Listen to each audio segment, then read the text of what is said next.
ছিল না। ছেঁড়া বলের ভেতর কাপড় ঢুকিয়ে প্র্যাকটিস করতো ছেলেটা। খেলার সময় একটু দৌড়দৌড়ি করলেই হার্টবিট তরতর করে বেড়ে যেত তার। ডাক্তার বলেছিল ফুটবল খেলা না ছাড়লে হার্ট অ্যাটাক হতে পারে। রাশিয়া পর্তুগালের খেলা খেলতে নামার আগে বছর কুড়ির ছেলেটি জানতে পারে মৃত্যু হয়েছে তার বাবার।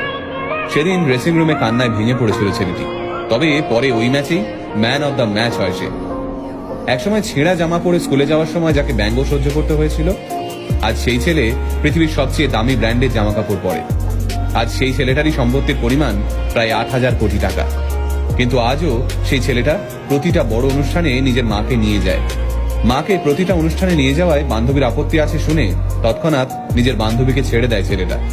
এতটাই শক্তিশালী এই ছেলেটার শিকড়ের টান। হ্যাঁ, আপনারা ঠিক ধরেছেন, আমরা আজকের ভিডিওতে কথা বলছি ক্রিশ্চিয়ানো রোনাল্ডোকে নিয়ে। রোনাল্ডোর জন্ম এক গরিব পরিবারে। দুবেলা দুমুঠো ভাত জোগাড় করতেই রোনাল্ডোর বাবা হিমশিম খেতেন। ভালো জামা কাপড় কিনে দেওয়া তো দূরের কথা, তাই ছেঁড়া জামা পরেই স্কুলে যেতে হতো তাকে। বাড়ির আর্থিক অবস্থা খারাপ। বাবা সারাদিন মদের নেশায় ডুবে থাকে। নোংরা জামা কাপড় পরে স্কুলে গেলে কপালে জোটে শিক্ষকদের গঞ্জনা। তাই কয়েকটা পয়সার জন্য খুব ছোট থেকেই সাফাই কর্মীর কাজ করতে থাকেন রোনাল্ডো।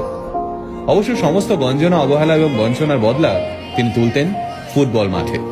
ফুটবলের শট মেরে নিজের থেকে বয়সে বড় ছেলেদের ড্রিবল করে মাঝমাঠ থেকে ফ্রি কিক মেরে তিনি চমকে দিতেন সবাইকে। এমনিতে রোগা লিকলিকে চেহারার এক ছেলে, কিন্তু মাঠে নামলেই যেন তার উপর ভর করত এক দানবীয় শক্তি। বাবা ছিলেন স্থানীয় এক ক্লাবের বল বয়, তাই সেই ক্লাবের কর্তারা 12 বছরের রোনাল্ডোকে সুযোগ দেন এই ক্লাবে। কিন্তু সে সময় অন্যান্য ছেলেদের থেকে তাকে প্রায়ই শুনতে হতো, এই দেখ ভিখিরি বল বয়ের ছেলে খেলছে।